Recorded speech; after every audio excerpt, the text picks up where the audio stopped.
incapacitate. He's like, ugh, ugh. How stupid is this plot? That threatens at her. Who gives a This whole movie is like a dumb James Bond plot. Yeah. Oh, so stupid. It's going, woo, woo, woo. Oh my God, what are they doing? And the T-Rex comes along and attacks it. Where are you? I want my bonus. I want my bonus. For no reason, all this stuff doesn't make any sense. There's no... Every scene. There was not one scene in this movie that I thought was not dumb. Hey everyone, Glenn and I are going to talk about Jurassic World, the Fallen Kingdom today. And Glenn's going to give you his impressions before we get into spoilers. Glenn? Jeez. This is a movie I normally would have just skipped. And for good reason. Bad. Everything about it's bad. Some of the visuals are nice, and some of the action is kind of cool, but you just don't care about anything that's happening. Or at least I didn't care about any of the characters, what was happening. All the dialogue was stupid, and it was way too long. I don't know how long it was, but it was too long. Same story. It's Jurassic Park 2, basically. Slightly changed. Not as good, believe it or not.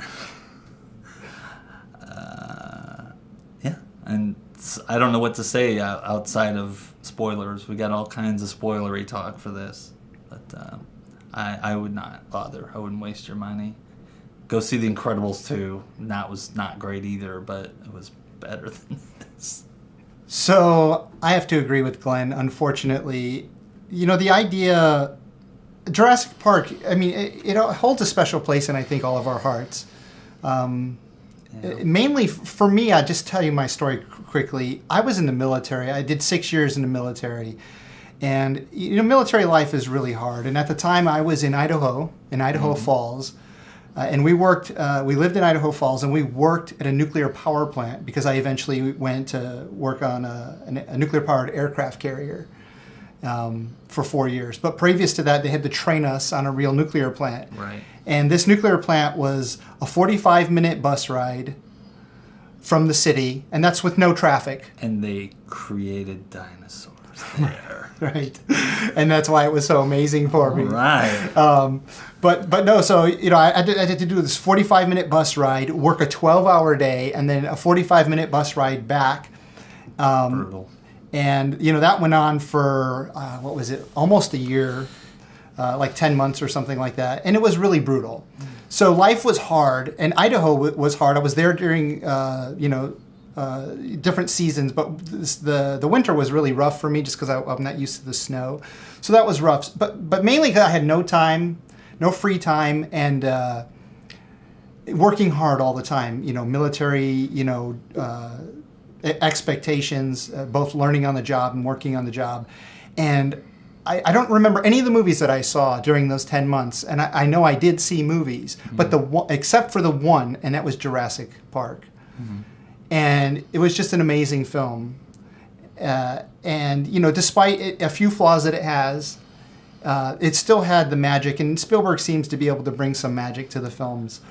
And I'd always hoped to recreate that with just good storytelling through any of the sequels. Jurassic Park 2, 3, Jurassic World 1, now Jurassic World 2. And they just seemed to get worse as they went. Especially the previous Jurassic World, I thought this is the worst. You know, I've heard people say, "Why do we need another Jurassic Park movie?" Can't get any worse than this. Like, no, I want more. I want more of this, but do it well. And the last Jurassic World, it really soured me. And this one somehow managed to be worse. I'm not sure how they did it. That's kind of incredible. It is really It's kind of amazing. If I had to sit down and to choose between the two, I'd definitely watch the previous one before I had to watch this one again. This one is so logically flawed, poorly written, poorly conceived, and we'll get into it. You want to talk some spoilers now, or you want to say anything else? No, I agree. Okay, here we go. Agree. We're going to talk spoilers. It'll be fun when we get to a movie where we absolutely disagree on. It hasn't happened yet, but and we have in the past. But, yeah. Go ahead. even I think in the movies that we disagree on, that it comes down more to taste. We can still agree a lot on problems, logical problems, storytelling problems. Right. I mean, I even like some bad movies, some movies that are dumb because of entertainment value. But this one, and a lot of people, I had a big social media hubbub over this movie with a few friends who didn't like that I posted online that I didn't like this movie, and because it was not very well crafted. But they argued that they were entertained. Yeah, and it was the fact that you posted too early. You should give them a chance to see it and discover it was horrible for themselves. Which sort of... which is like, if you're going to go see it, you're going to see it. It doesn't matter what someone on Facebook says about it. You're going to go see it. It's this big event movie, right? The movie will do great. And it would defeat the purpose... Even though it's terrible. But his comment to say, give people a chance to see it before I badmouth it, it completely defeats the reason that I want to badmouth it is because I want to try to encourage the people... Illogical. The people who don't want to see a poorly crafted movie. Right. So, anyways, I made some notes because there's so much going on in this movie, but I'm hitting on some of the biggest flaws of the movie. So, spoilers again. Here we go. The very opening scene is one of the worst scenes in the whole movie. I think it just completely ridiculous. It's almost parody how bad it is,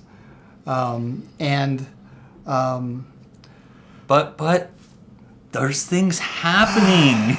Okay, so the opening scene is basically... Unlike the rest of the movie. Most of the rest of the movie. There are things happening through the whole movie, but it's just also logically flawed and boring. But so in the opening scene, there's a little submersible. We see it underwater, and it goes through a giant gate that a gate that's in the water, and it opens up, and it goes through. Now, there's a few problems with this. There would always be a secondary gate or even a third gate, so that as this one opens, you go in, it closes, the next one opens, and you go in, and then, so it's like a double security. You see this in prisons. You see this... at least two. Yeah, at least two, if not more. When you've got a deadly, dangerous, swimming dinosaur... Whale-sized shark. Right, basically, swimming around in there. But nope, they just have the one gate, and...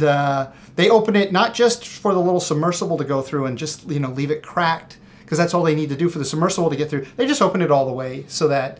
Okay, so immediately you start watching it. Wow, this is stupid. No secondary gate to keep the monster in. They go in, they're cutting off a piece of the previous mutated T-Rex thing. I think it's the Indo... No, that's the one in this movie, the Indoraptor. It's the Indo-Rex. Maybe it's the Indo-Rex, right?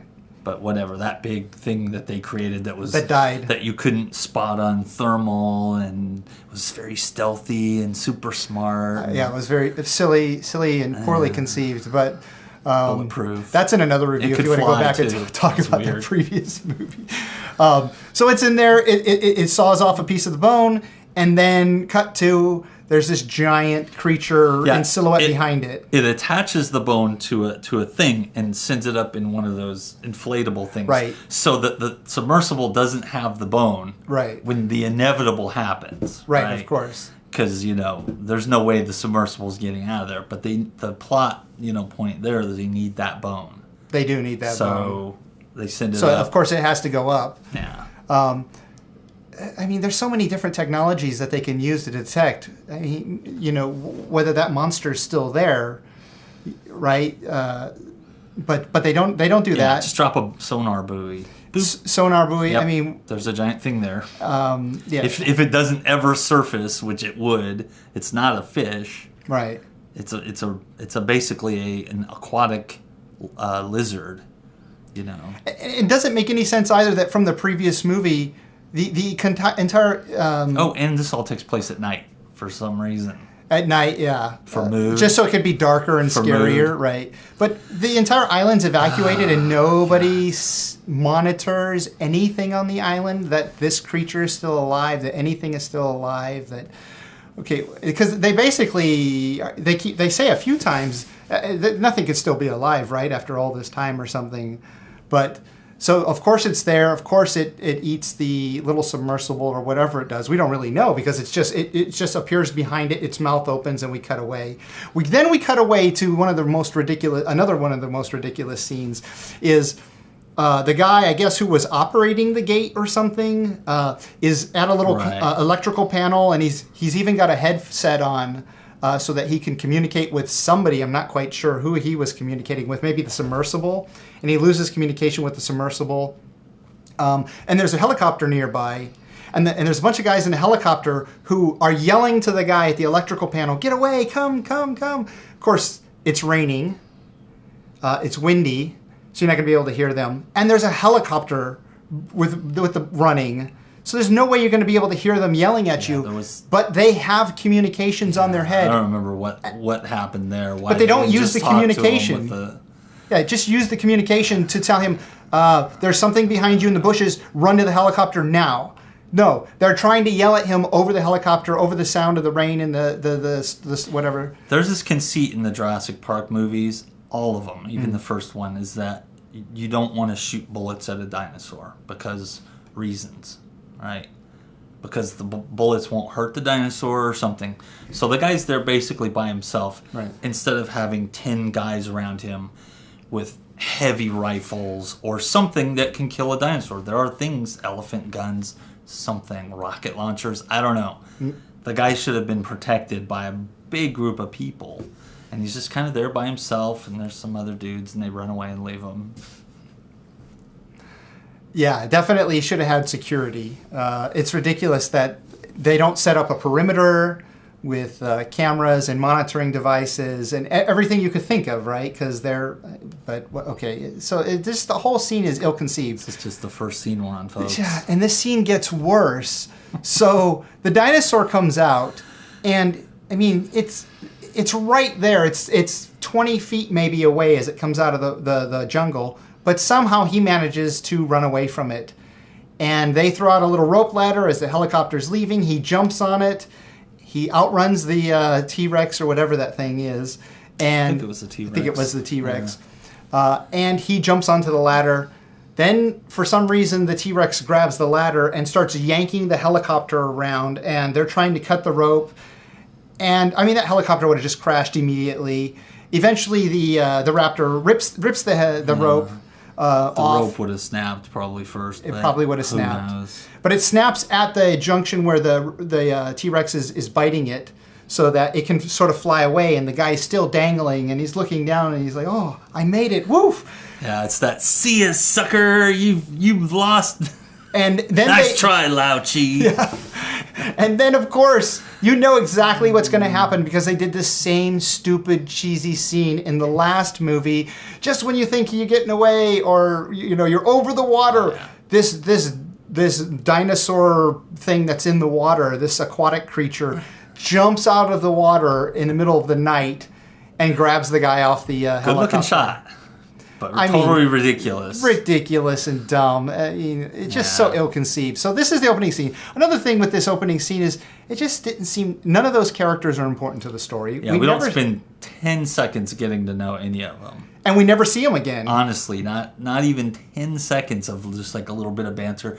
Wow, the only thing is like, oh, everything's dead, right? Okay, It's just like, whatever we need for them to justify them being there.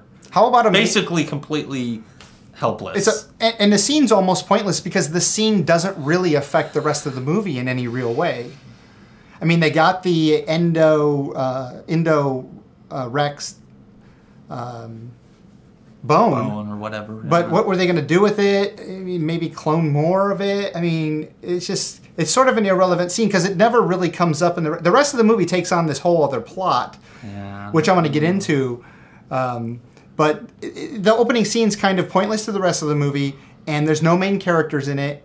And I really just felt like I was watching some random scene from some random, dinosaur movie. It's one of the opening, like you gotta have a big action movie opening or a big action scene, and that was what they came up with, right? You can't just start with people talking in a room in a Jurassic Park movie. There has to be a big dumb action scene. They do it every time, and this one is pretty dumb. I don't know if it was worse than others. But in the first Jurassic Park, didn't the opening scene at least include some characters that... Yep. It included the, I think it was Australian kind of animal handler that they had. Right. Dealing with a raptor. Yeah, maybe, Ted Levine? He plays the head mercenary guy. It's Levine. Yeah. From, his fame was from Silence of the Lambs. He plays the head mercenary guy. Why couldn't he have been a part of that scene? You know, at least some character so that we can relate it to later, so that when we see him, he can. Yeah, he could at least have been in the It's still chopper, dangerous right? here, right? He could at least have said that to us. You know, it's still dangerous here. I was, just here, or maybe if you didn't want them to know that they were there pirating, it's dangerous. We have to be cautious. Yeah. Give the characters some motivation for doing what they do, but they don't. So, anyways, so that's the opening scene. But then as we go on, we pretty quickly we get into a scene with Jeff Goldblum. And Jeff Goldblum plays one role in the entire movie, and he's sitting in a courtroom, and we see him a couple of times throughout the movie, towards the beginning and the end, and maybe in between, I can't remember. But he basically is just there to preach that we should. So the volcano's erupting on where the dinosaurs are, and it's probably going to wipe them all out somehow. I guess lava's going to flow over the entire island and kill every single dinosaur somehow. That whole thing is unreasonable to me, anyways. It may kill some, but probably not all. It'd have to be a very small island for that. And we saw shots from a wide, even when the volcano was in its worst, and the whole island, it was way too big to be completely covered. But they made it sound like every single dinosaur was going to be killed, so they had to go rescue them. And Jeff Goldblum was arguing that we don't need to go rescue them. You know what I would have thought would have been interesting? What if Jeff Goldblum had a character arc after 5 movies finally, and he said, look, we did the irresponsible thing back then and made the dinosaurs, but how about having some compassion for these creatures, and let's see his song change. He's just the same parroting in every movie. No dinosaurs. They're bad. They're evil. Nature finds a way. Let's get rid of them. Over and over, just like a parrot. And he did it in this movie. Yeah. He never changes. I mean, it would have been interesting if he argued for them, if he had done something besides just parrot the same things he's parroted in every movie that he was in. Any comments? This was like an easy paycheck for Goldblum. Okay. He didn't have to do much. So it was a day of shooting, maybe a day and a half. Then the movie goes, and we introduce Bryce Dallas Howard's character. She's an activist, part of the Dinosaur Protection Group that wants to go and save the dinosaurs. And so we get this really boring, innocuous scene with her and a bunch of the people that she works with in their office. They're all making phone calls and trying to raise money to save the dinosaurs. And it starts off with a phone call that she gets, and when she's talking to somebody that is anonymous that we never even deal with again in the movie. And it's like an important conversation that they spend some time while she's trying to convince this donor that the whole thing is worthwhile. And it just seems like, shouldn't that person have been in there with her? Somebody came and stopped by so we could have some face-to-face talk time instead of just a bunch of phone calls. Okay, so they're a call center and they're calling, so give them that. But this call is completely innocuous. This character is nobody to the movie. And we spend a lot of time on this one phone call.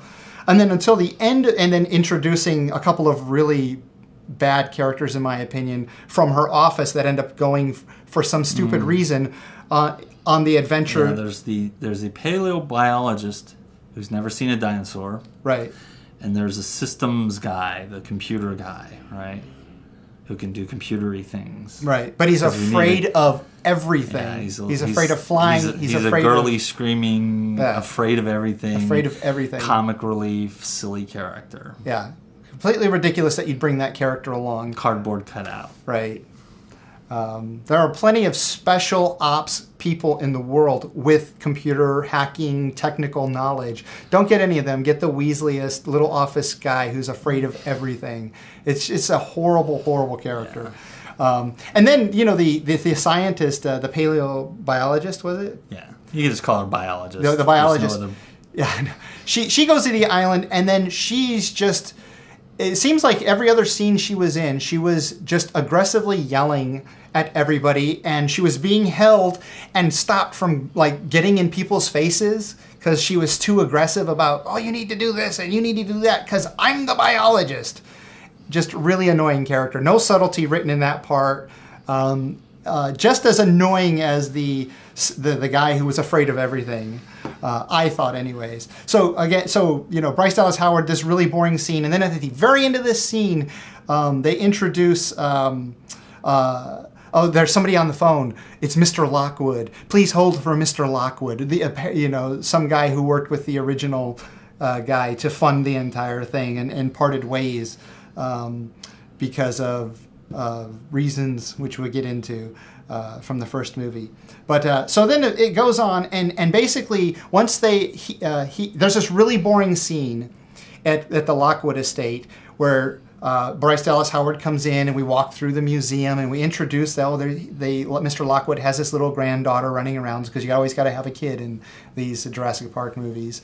And then it just becomes this really bad, boring exposition where he's talking about wanting to, preserve posterity and what they're doing and dinosaurs and all this stuff.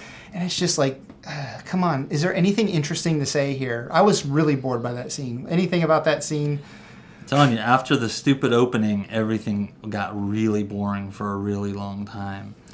And yeah, so it's just introducing one character, then another, and another, right, that you just could give a shit pointless about. Action scene, boring scene in the Dinosaur Protection Agency, and then boring scene at Lockwood's estate, and then a really boring scene where Bryce Dallas Howard goes to recruit Chris Pratt's character. Oh, yeah. Because Chris Pratt's character it just went on raised a little dinosaur, a little velociraptor they called Blue because he had a little blue stripe, obviously, and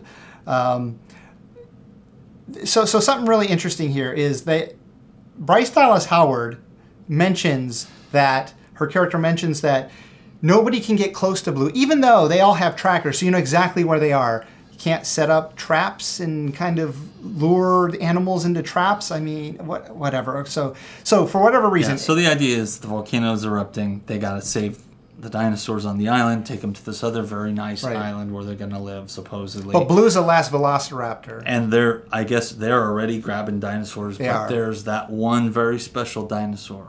When it's the last velociraptor. That they have to get and save, and there's no way they could possibly catch that dinosaur without Chris Pratt. She says... Even though they have trackers. Nobody can get... Even though they have trackers, nobody can get within a few miles of her because she'll smell them coming. Because Blue will smell them coming.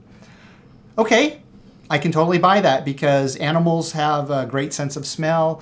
Sharks in the water, dogs, and many other animals, they can smell things. Okay, just give them that. But you can just give them that Blue can smell and would avoid them. But she has a tracker. So I think it would still be easy to capture her. But even if it wasn't easy to capture her, and even if she didn't have a tracker, so they need to recruit Chris Pratt. Fine, they recruit Chris Pratt. He goes into the jungle by himself, unarmed.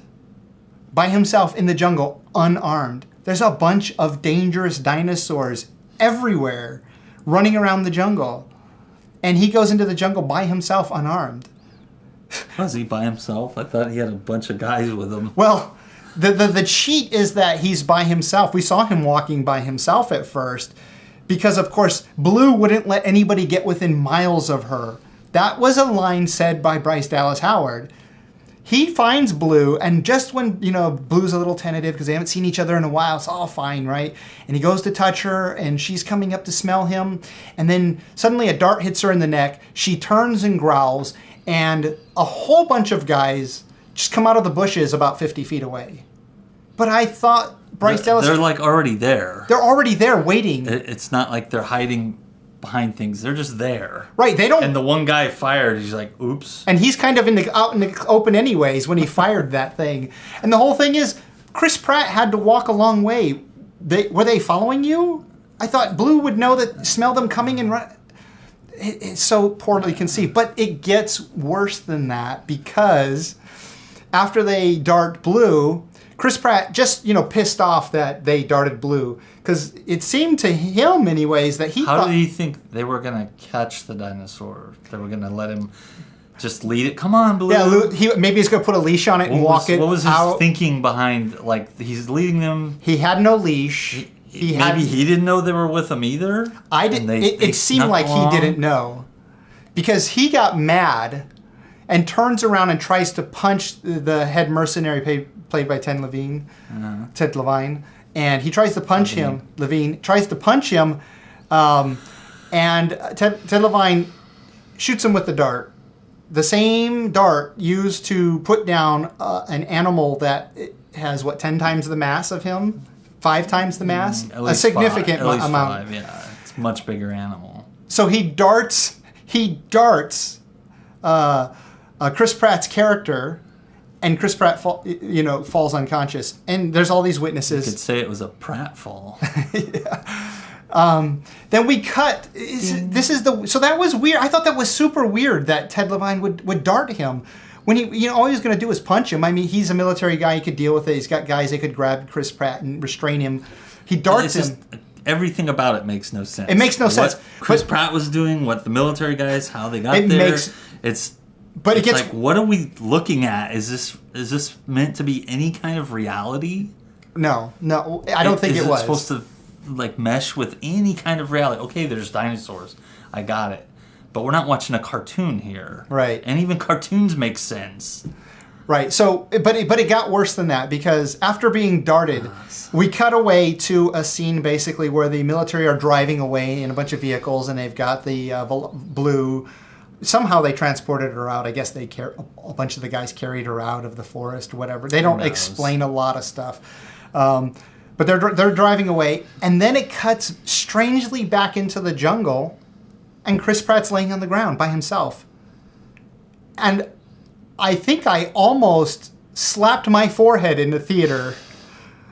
No scene of them going to leave and the biologist who was there saying anything. Hey, should we bring him with us? Should we bring Chris Pratt with us? Because instead of leaving him to die, everybody knows we recruited this guy to help us. And at that point, it's basically there's the other dumb thing where the biologist, Chris Pratt gets shot. The biologist grabs a pistol and is pointing it at everybody. All right. And she goes, you need to keep me alive, or the dinosaur's going to die, because somebody shoots the dinosaur. We missed a whole scene here where the dinosaur jumps on top of the guy who darted him, and the guy shoots the dinosaur in the leg or something, and it's bleeding. Right. So she can fix the dinosaur. So she's got the gun, and basically it's a standoff, and then it kind of resolves, I guess, and then we cut to they're driving away, and then we cut back to Chris Pratt by himself. And it's what happened there? Was there a scene that they shot where they said, all right, let's go, and she argued with them or said something? Leaving Chris Pratt behind? Maybe they thought it was too long, and they just went... Shh. Let's assume that there was a reason to leave him. What was it? All he tried to do was punch the guy. He didn't try to kill the guy. Ted Levine and his men are in murder mode, right? We're just going to murder everybody. Everybody, right? Even the people. A woman's going to get murdered. For some reason. Except now that she can protect the dinosaur. She can save the dinosaur, so they'll keep her alive. But it's just now we're into murder everybody mode. And why did he go into murder everybody mode? It was completely unjustified. They did nothing to deserve, to warrant it. I mean, if they tried to kill him for trying to kill the dinosaur, I mean... there's no reason that they should have left him behind. It's just bring him along. Okay, thanks for your help. Goodbye. Yeah, put him off. Thanks for helping us. Put him off in the shore, in San Diego or somewhere. Bye. Okay. Yeah. Why also add murderer to your... We're into murder. Yeah, for no reason. Murder completely unjustified, and they would have killed Bryce Dallas Howard, except reasons, because she can save Blue, right? And there's no bonus. That's one of the things he keeps saying. I want my bonus. He says it a bunch of times throughout this movie. Such cardboard cutouts. Everybody in this movie is for me, the worst part of the movie was cutting to Chris Pratt still laying on the ground. I could not believe that they had left him behind to die. Then it gets sillier because he's darted, so he's his body has all that chemical in it, and he can't, even if he becomes a little conscious, he'd be very drowsy, can't move. So we cut to him. He's there laying on the ground, and a dinosaur, a four-legged dinosaur, I'm guessing maybe like a Triceratops or an something. herbivore, comes over, and it walks over him, all four legs. It's right on top of him. It's like an elephant walking over you. Right, but somehow it doesn't step on him. And bigger. The big gross tongue comes out and licks him in the face. Just, so the audience can go, That's the ew moment. Ew. And then there's some explosions from the volcano, and the dinosaurs are... So the dinosaur kind of, wanders off and accidentally bumps Chris. Instead of stepping on Chris Pratt and killing him or maiming him, it just kind of bumps him and rolls him over onto his belly. And then another one of the stupidest things you've ever seen is it cuts to Chris Pratt on the ground right after he's been rolled over on his stomach, and there's lava within 3 feet of him. Everywhere within 3 feet, slow-moving lava, somehow teleported from somewhere in the volcano. It's like a crime scene cut out of a body around him. It's like all around him, just suddenly. Like, we didn't see it come out and go, and then slow down, because there was nothing there when the dinosaur was there. It's just the dinosaur wanders off, kicks him over, and then suddenly there's lava all around him. And he kind of feels it. He's kind of knocked over by the dinosaur, so he's kind of awake. And he wills himself through a chemical that has incapacitated him to get away from the lava. He wills himself through this chemical. It is the stupidest Three Stooges, just the logic. It's hard to know who to blame, too, with big movies anyways. Was it the writer who wrote this ridiculous scene? Did the director do this ridiculous scene that the writer didn't supply them? Did somebody... was there a scene in between that would have justified all of this that got cut out because of budget or editor? Or did the producers just think that this would be a funny scene? It reminded me of Kingdom of the Crystal Skull, where Indy with the ants. Where the ants was like going around him, but at least it was justified in that movie because they had that skull. Right. So the ants were like, oh, they didn't want it, but it's just like the lava just flows around him conveniently, and he starts doing this like very goofy physical humor thing where he's trying to move. It's the goofy scene where in the audience you're supposed to go. Oh. Well, everybody was laughing, right? Because he's kind of incapacitated. He's like, trying to get away. His arm and it's funny. Yeah. It reminds me. Maybe it was funny. A lot of these movies that they're doing these days, instead of doing a good story and justified comical moments, they're just adding a question for you. Stupid comedy. Who is Chris Pratt's character? What does he do? Why? What's his meaning in life? What's his goal? What's his goal? Just in general. What does he want? To save Blue? That's it. So he wants to save Blue. That's his whole life. But meanwhile, he was living in a camper and hanging out at a bar playing pool. And even when Bryce Dallas Howard said that Blue was going to die, he was like, so what? Maybe she should. Right? And then she eventually... Absolutely she should. All of them should die. Right, because it's unsafe. Okay, so moving on from one of the silliest scenes in the movie, and leaving Chris Pratt to die. There's a scene. Eventually, Chris Pratt hooks up with Bryce Dallas Howard's character, and they are trying to escape to get onto the boat before the island is overcome by lava and active volcano. Well, yeah, and the smoke and everything. Right, and the pyroclast and everything. So they get into a vehicle, or she gets into a vehicle, starts driving, and Chris Pratt's running, and goofy computer kid guy is running too, and they're trying to grab onto the back, and eventually they grab onto the back of the vehicle, and then it does this comical jump, like there's a ramp set up at the end of the pier. You missed the whole hamster ball scene. Well, I wanted to skip it, but they run. You tell us. Chris Pratt's with them. They all get back together, and they run. They jump over a log because that's a Jurassic Park thing. Right? And they hide behind. They hide behind a big giant fallen tree because that happened in the first movie. And the vehicle. And there's a ball there, that hamster ball thing from the first movie, like a vehicle, ridiculous that moves around. It could move around the park. And he gets him in that because that'll be safer somehow than just being able to run and maneuver on your own. So he gets him in that. Maybe it's armor plated. I don't know. It just seems like a big plastic ball. So he gets Bryce Howard in there and the computer guy, and they start rolling. Dinosaurs bump it, and as they're going by, they tear the tree up just conveniently all around them, right? They don't get hit. They just get, the giant log gets destroyed piece by piece by piece.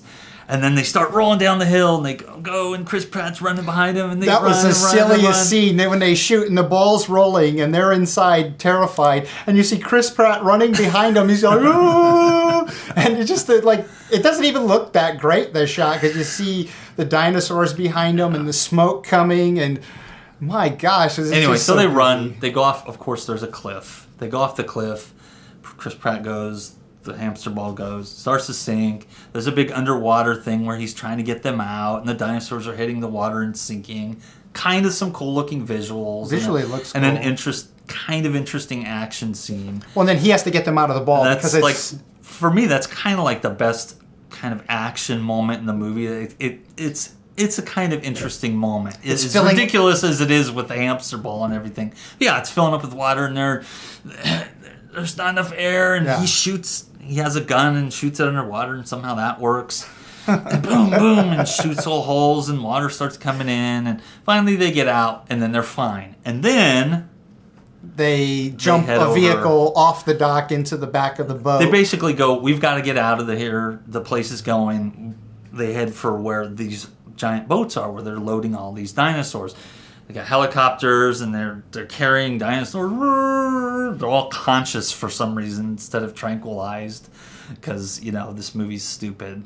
Yeah. For no reason. They're just because it's better to show that the dinosaurs are in distress. Because they're bad guys, right? Mm-hmm. Instead of realizing that dealing with a giant animal, transporting a giant animal, even non-dinosaur, it's dangerous. Yeah.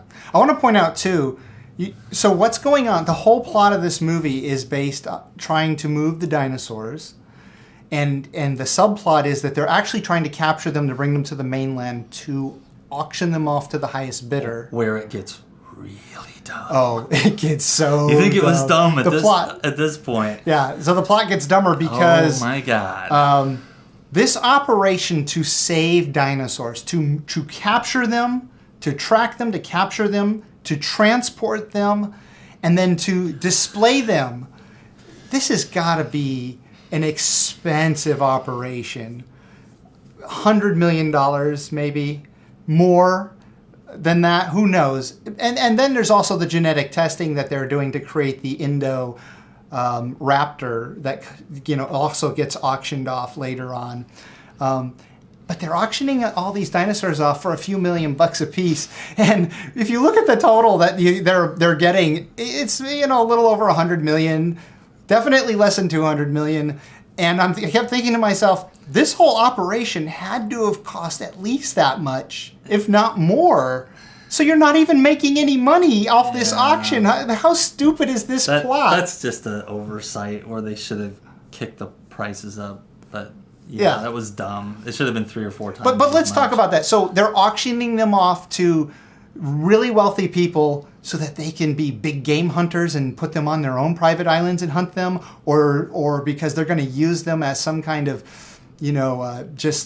pet in a cage and have the prestige of owning a dinosaur, or maybe they're going to use the Indoraptor and some of the technology to mutate and make new dinosaurs as fighting military weapons. These are just that's animals. That's one of those subplots from the first movie where they're going to use dinosaurs in the military. They're going to train them to attack dogs. They're just animals. We have technology. Well, they put lasers and intelligence. on their heads. That would make it. The apex predator on planet Earth has been and always will be, or as far as we can tell, to today, is human beings. Well, yeah. Has been up certainly until in the now last few thousand years. Yeah. Because of our intelligence, not because of our strength, our quickness, our claws, our teeth, our size. Because of that. Because of our opposable thumbs. And that. Yeah.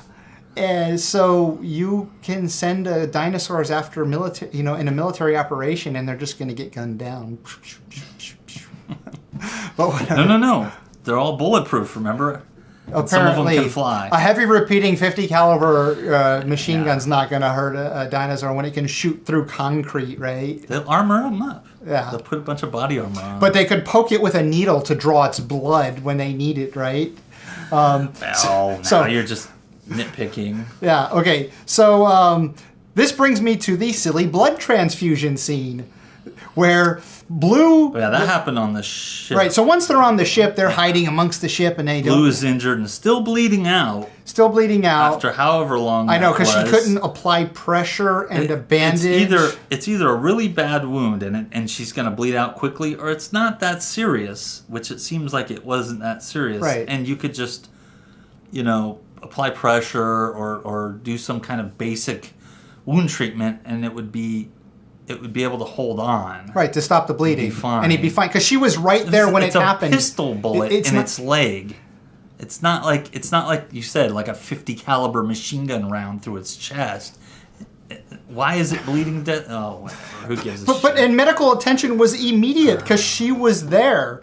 You'll apply a combat a tourniquet or something on it to apply, and it didn't lose hardly any blood. It wouldn't have lost hardly any blood unless maybe. So they decide we need blood. This animal has lost too much blood. Now I'm not a biologist.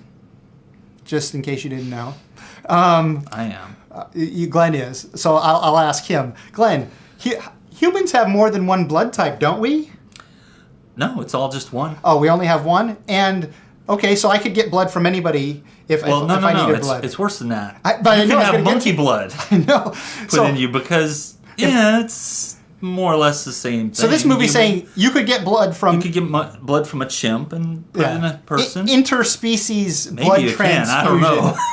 I don't know, but it seems stupid to me, and I would like a biologist to comment on this. Yeah. That they get blood from a T-Rex. Yeah, cross-species blood transfusion. But even humans have multiple blood types, and we can't get blood from any human. But they immediately go to the T-Rex. Immediately. There's no like, okay, we need to figure out which animal has a similar blood type. Right. They don't even address that. They just go, let's go to the most dangerous animal to get the blood. Because that'll be an exciting scene. It was a stupid scene. So the cage is not locked, mind you. Just a little lever could be pulled up and there's no big giant padlock. No giant padlock or anything. Just lift it up, you turn it, and then you open the door, and then you go in and you leave the door ajar. And so they're in there with a sleeping. They say, it's been anesthetized. It's unconscious. It's fine. Tranquilized. Supposedly, all of a sudden they're tranquilized. And they're gonna stab it really hard to get through its skin. Oh, it's really thick, so you really gotta stab it hard. And it's while it's sleeping. Of course, it's constantly tossing and turning. And it's in a tiny little cage. Yeah. And for a T-Rex. But what I thought, it's tossing and turning in its sleep while it's been sedated. And just to, so Chris Pratt has to go, whoa, because it's moving, and she has to get on top of it, so whoa. And she stabs it, and it wakes up, and she gets the blood, and Chris Pratt now has to get out, and it's just the stupidest scene. And the guards, I was going to get to that. Oh, go ahead. Well, no, you tell us. So before they get the blood, what happens? Yeah, they're trying to figure out what they're going to do, and then you hear people off screen. Hey, looks like someone left this door open to this T-Rex cage. Frank, you better close it. That T-Rex might get out. It doesn't even get into that level of dialogue. It's just like, I guess I'll close it. Chink. The T-Rex cage was opened. And there's nobody looks in. To see that it's even still in there? Well, maybe they can just see because it's so big, but no one looks in to see what's going on, or it's just like, oh, darn it. We forgot to close the T-Rex cage. It's so stupid. It's so stupid. Just and then every they scene. wander off and disappear, and you never see them. It's just No. voices. Well, the whole time they just have freedom to wander around the ship and do whatever they want the whole time. So anyway, then they get the blood. And then Chris Pratt gets stuck in behind it because he was sort of on the side of it. He has to maneuver. Oh, she climbs out the top, right? Because there's a thing at the top she's able to get out. And so she gets down to open the front. And he jumps past its mouth as it goes to bite him. And, this is just like, oh. From the moment they walked into that cage, it was stupid. To the moment he jumps out, every single moment is stupid. And at this point, we're both just tossing. Apply that to the whole movie. Oh, yeah. Really. Every scene. Okay, so silly blood transfusion scene. The dinosaurs are back at the Lockwood estate to be auctioned off in this super elaborate auction.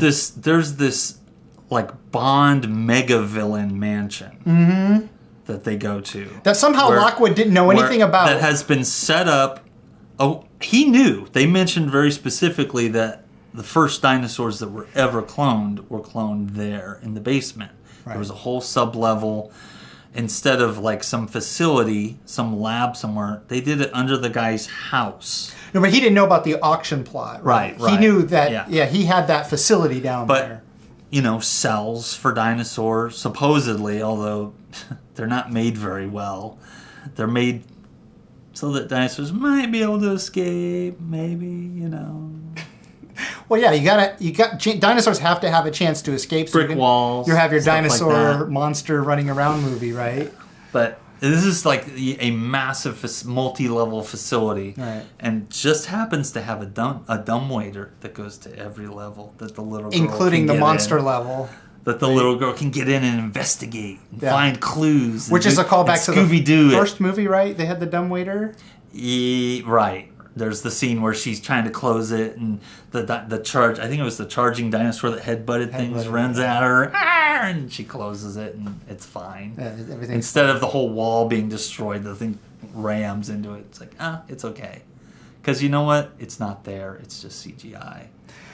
Oh yeah. So there's no weight to it. So we talked about all the scenes, and I mentioned it before, but the entire plot of the movie, of the villains anyways, the really bad villains, is capture dinosaurs, mislead everybody to think it's for a good cause to relocate them to a different island, but instead bring them back and auction them off.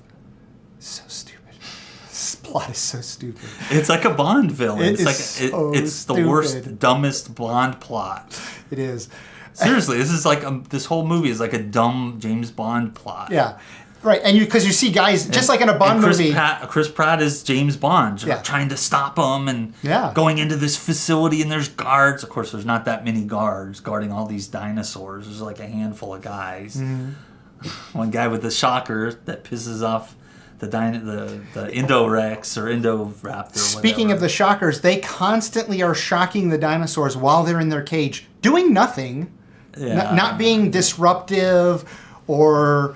Because they're bad. Having behavioral problems. They're bad guys. They're just rolling out the cages and then sticking the shocker in there to rile them up, to make them seem more aggressive so that they're more attractive to the buyers. To justify their death later on.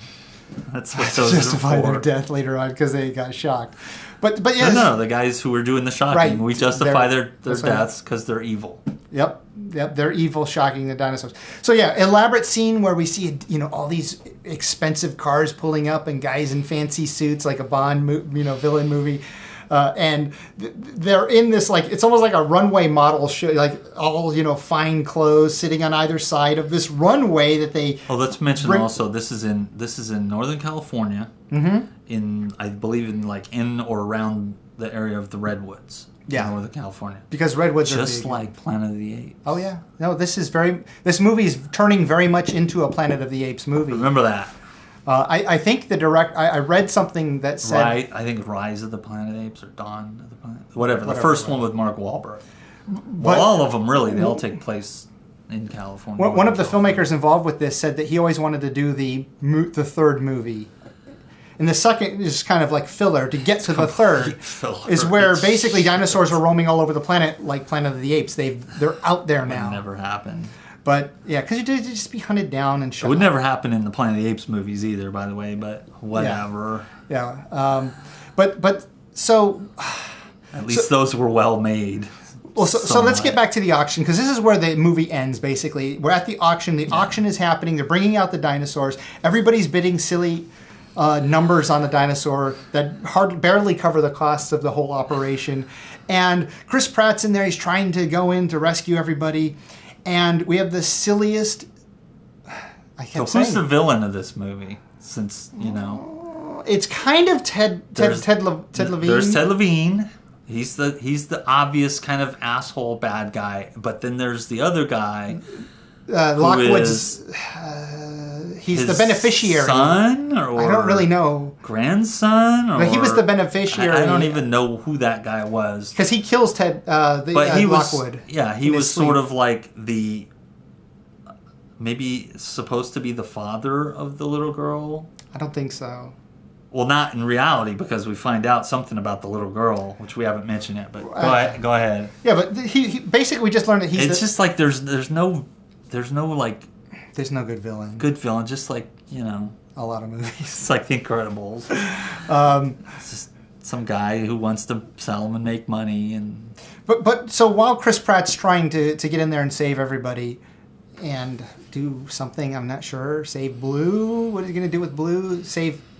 I don't know. So he's running around in there trying to save people.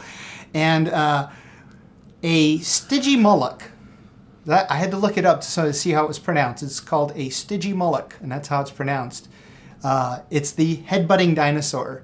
So Chris Pratt, he and I don't know about that. It's a Stygimoloch. All right. Is in a cell next to a Stygimoloch, a headbutting dinosaur. It's kind of a short, maybe, 5 feet high. It was decent size. Yeah. And he somehow, just by getting its attention, gets it to keep headbutting the brick wall over and over and over again by whistling to it. Was he whistling? I don't even remember. My brain was so shut off at this point. And the dinosaur decides, because there's somebody over there, I'm going to headbutt the brick wall, constantly. Stygimoloch, if I ever heard of one. And so it finally breaks through the wall, and then he stands by the cell gate, and then he calls to it again, and then it charges the gate, and he just kind of holds onto the bars, and it bashes through the gate. Gate's now open, and it kind of stumbles around after it hits a beam outside the cell. It's like, whoa, that really hurt, and then kind of stumbles off down the hallway. And it's just like watching Three Stooges. And then they're free to roam around the facility now. But guess what? There's a Stygimoloch wandering around now.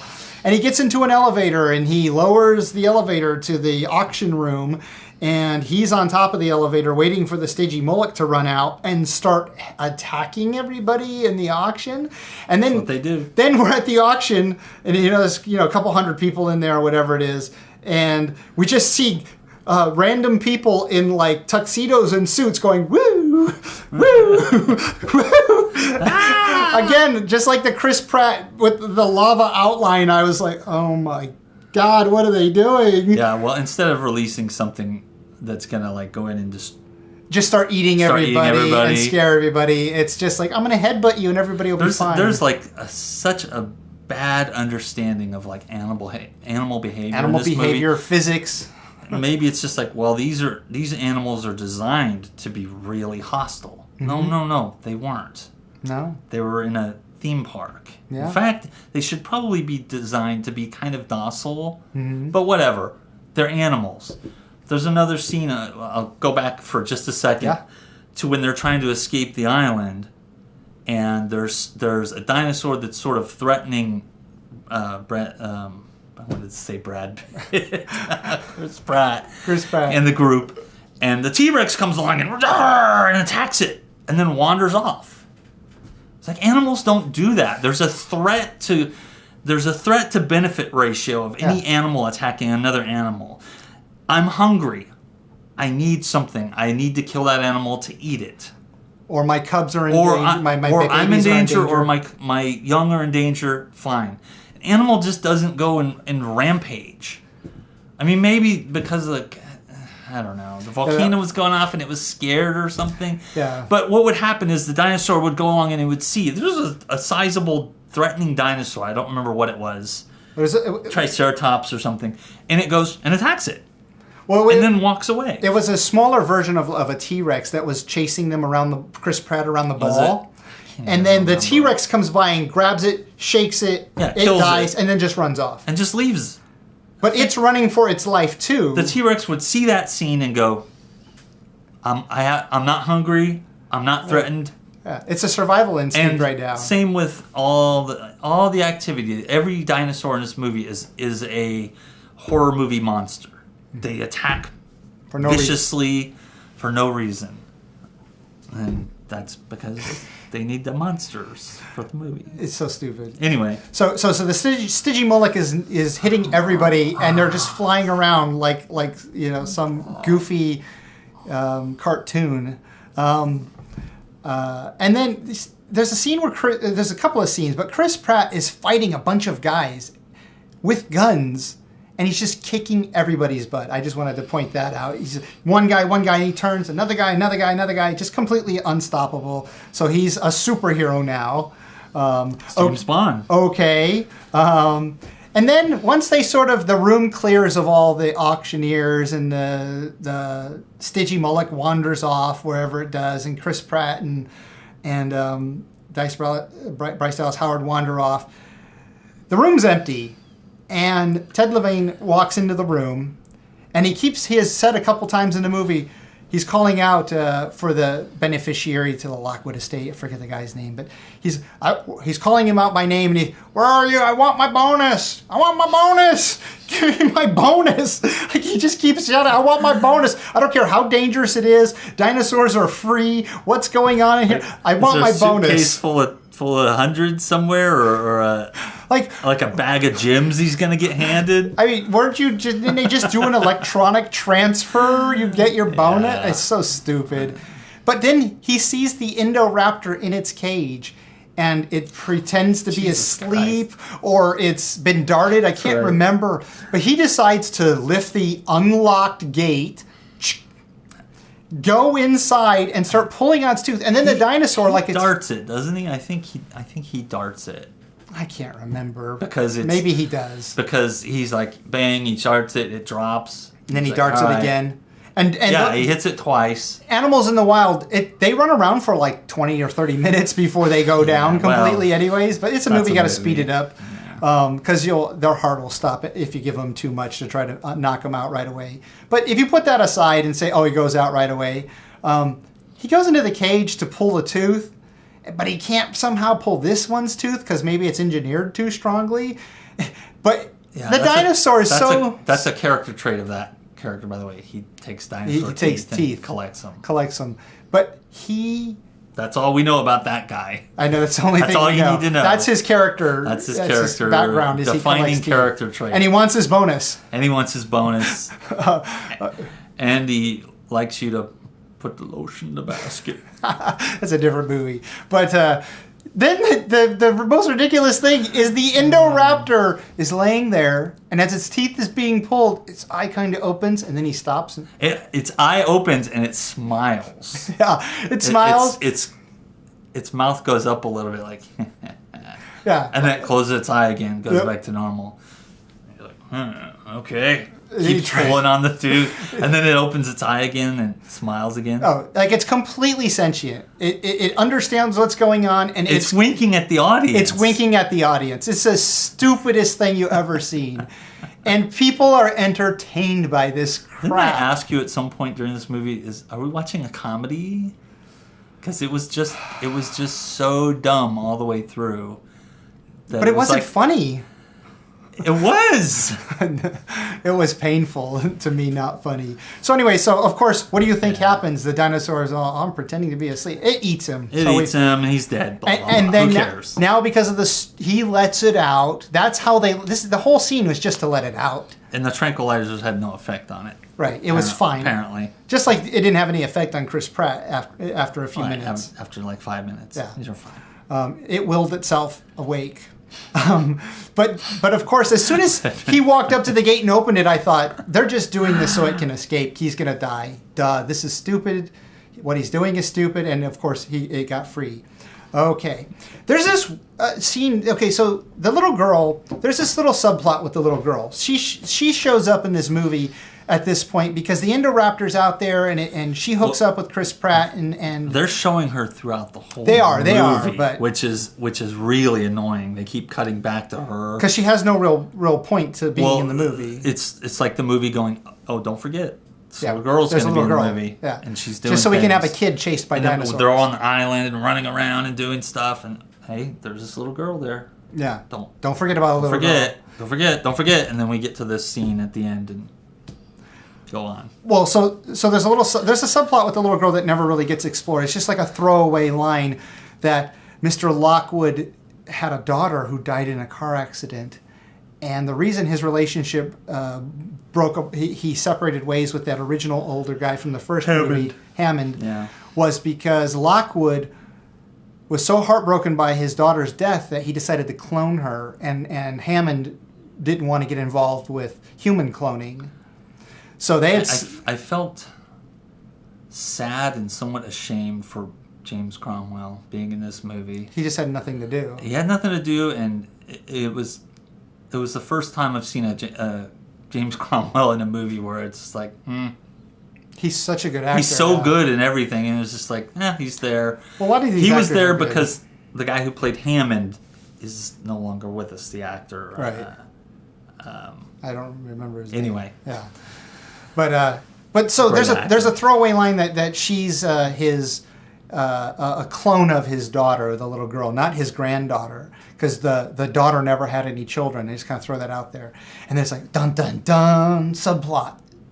But then they just forget about it the rest of the movie until sort of the end. There's a little bit which I'll get to. It's sort of. But I actually thought if it could have been an interesting subplot, right? Right. If you're going to introduce it, do something with it. Otherwise, just stick to your dinosaur monster movie. It could have been a cool scene where she, it seemed like they were hinting at it, where she's in bed and the dinosaur comes up, and it doesn't just kill her. Maybe that was like the hint that she had some sort of connection with the dinosaurs, like through DNA or something. But who knows? Mm-hmm. Maybe I don't know. It was weird. And then it tried to kill her anyway. So right, it's not like she was immune to the dinosaurs. Was she crossbred with dino DNA? Was she just a human clone? We don't know. They don't really explore anything. And it's one of the interesting subplots where you could add some humanity to the story and focus on this subplot. But they don't, and it's just a throwaway line. And let's see here. So Chris Pratt and Bryce Dallas Howard and the little girl are running around, of course, throughout the mansion. So now it becomes a dinosaur movie running around in the mansion. And they get split up, and there's this really goofy scene where they're in a display in the museum, and the Indoraptor tries to get them, and the display kind of falls and kind of traps the Indoraptor from getting to them. But then they tell the little girl to run. The little girl runs out of the display and runs down the hallway while the Indoraptor is trying to get Chris and Bryce. It's trying to get them. And the little girl runs and runs down the hallway. And she gets to the end of the hallway and she screams. She screams when she gets to the end of the hallway. And the dinosaur turns and then starts going after her. Why did the little girl scream except to now have little girl being chased by Indoraptor? It's not like something jumped out at her or that was chasing her to begin with. She got away. And she gets away, and she gets to the end of the hallway, and she screams, and the Indoraptor goes after her. It chases her around, yada, yada, yada. She gets into the dumbwaiter, and the dinosaur hits it again, and cut to the most awkward cut in the movie. I think maybe they lost footage or cut the scene for the sake of the movie. Cut to... We're on the roof of the mansion, and the Indoraptor's on the roof. It was just right outside the dumbwaiter, and now it's on the roof. Oh no, we go into the scene where it's in her bedroom first. She gets into the bed. No. We don't see her get into the bed. Okay. I don't remember seeing her get into the bed. It's a mess. This is how I remember it. She's in the dumbwaiter. It hits the dumbwaiter. Cut to, it's on the roof, and she's laying in bed.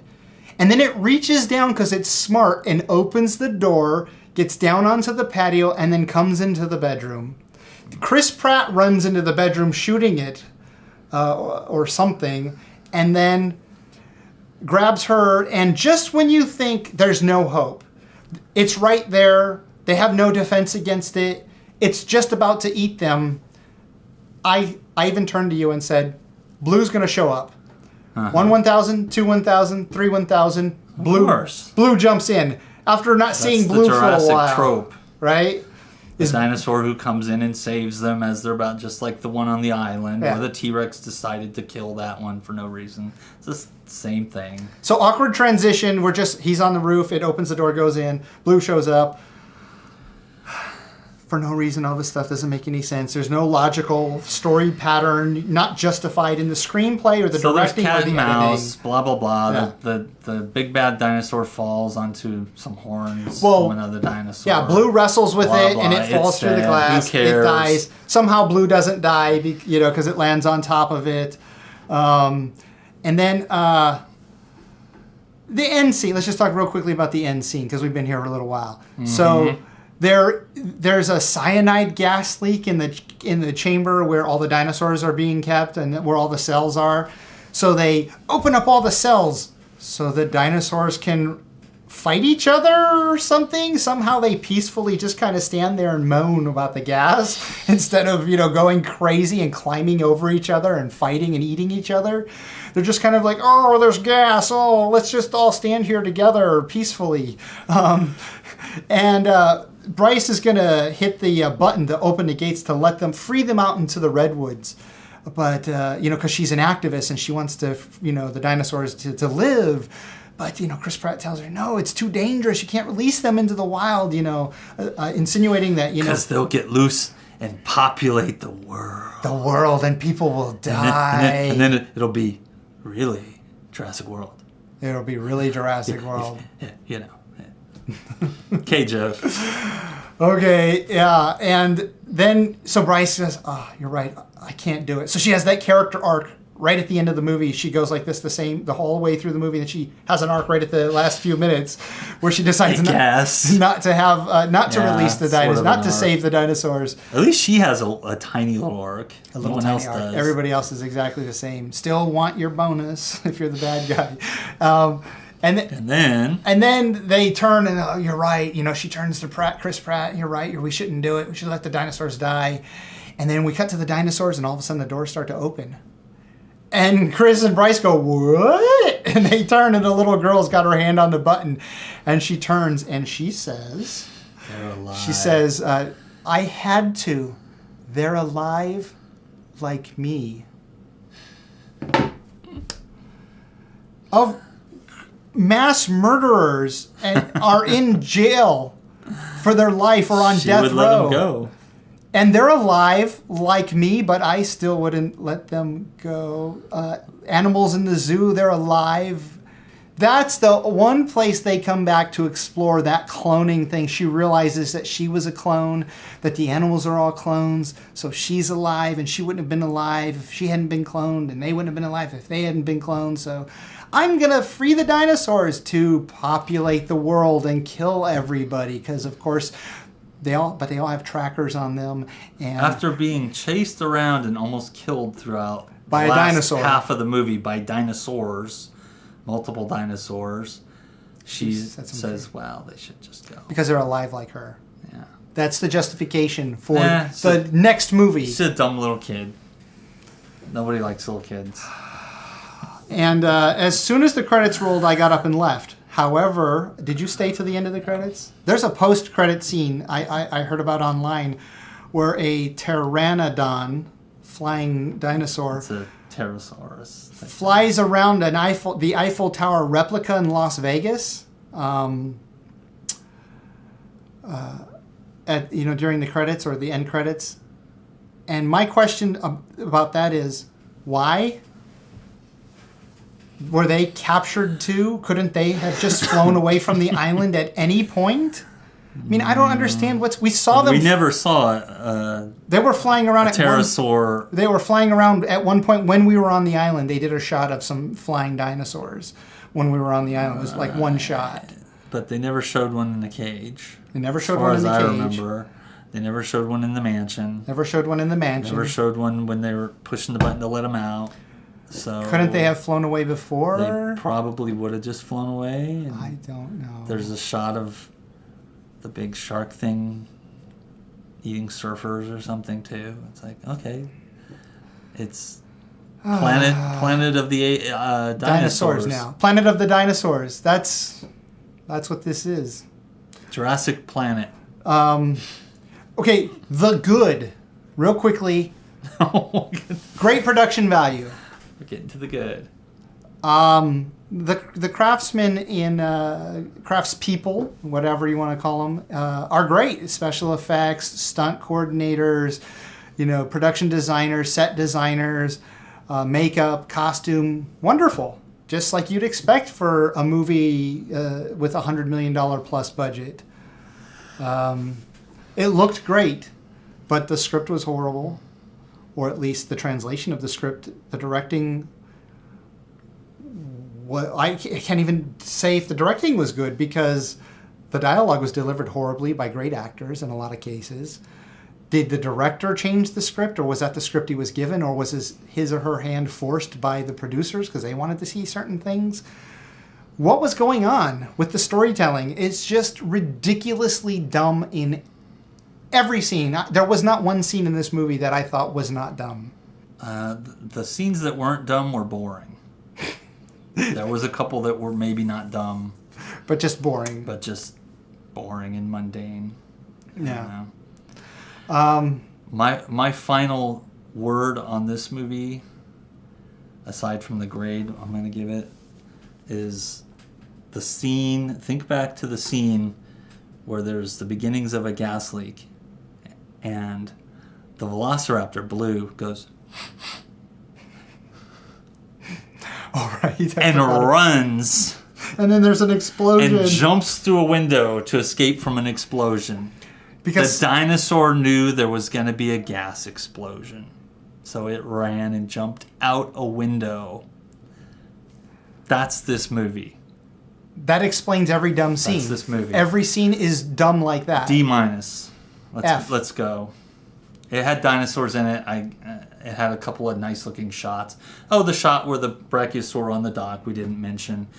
Where the ship is leaving and everything's dying and the brachiosaur's there and it's kind of like, wait, don't leave, and the smoke's coming. That was a nice shot. Nice shot. So a few good shots here and there, and just kind of boring and kind of stupid. D-. D-, F. Yeah. But a lot of people seem to like it. Yeah. That's your thing. Go to town. Chop your popcorn and turn your brain off and watch it and enjoy it.